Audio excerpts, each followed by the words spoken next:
శివ పూరి ఇద్దరు పెళ్లి పీటల మీద కూర్చుని ఉంటారు. భూమి చాలా సంతోషంగా చూస్తూ ఉంటే గగన్ మాత్రం బాధపడుతూ చూస్తూ ఉంటాడు.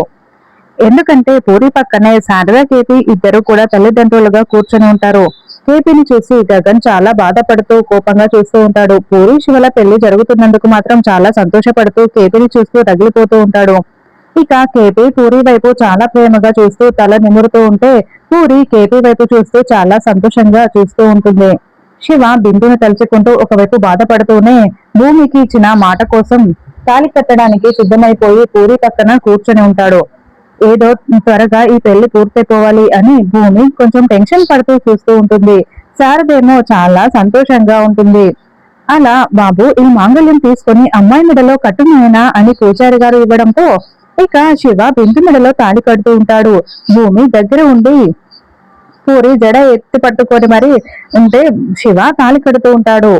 ఇంకా అప్పుడే అపూర్వ, బిందు, మీరా, నక్షత్ర నలుగురు కూడా పెళ్లి మండపం దగ్గరికి వచ్చి చాలా సీరియస్ గా చూస్తూ ఉంటారు. అప్పటికే శివ మూడు ముళ్ళు పూరి మెడలో వేసి ఉండడంతో అమ్మయ్య పెళ్లి పూర్తయిపోయింది అని భూమి చాలా సంతోషంగా చూస్తూ ఉంటుంది. గగన్ ఏమో చాలా సంతోషంగా అక్షింతలు వేస్తూ ఆనంద బాష్పాల్ని కారుస్తూ ఉంటాడు. కేపీ శారద సంతోషానికి అవధులు లేకుండా అయిపోతాయి. అందరూ చాలా సంతోషంగా ఉంటారు. మరి ఇది పూరితో శివ పెళ్లి జరగడం నిజమా, డ్రీమ్ అంటారా? మీలో ఎంతమందికి డ్రీమ్ అనిపిస్తుంది కామెంట్ చేయండి. Thank you for watching. ఇప్పుడు నా ఛానల్ ని సబ్స్క్రైబ్ చేయండి.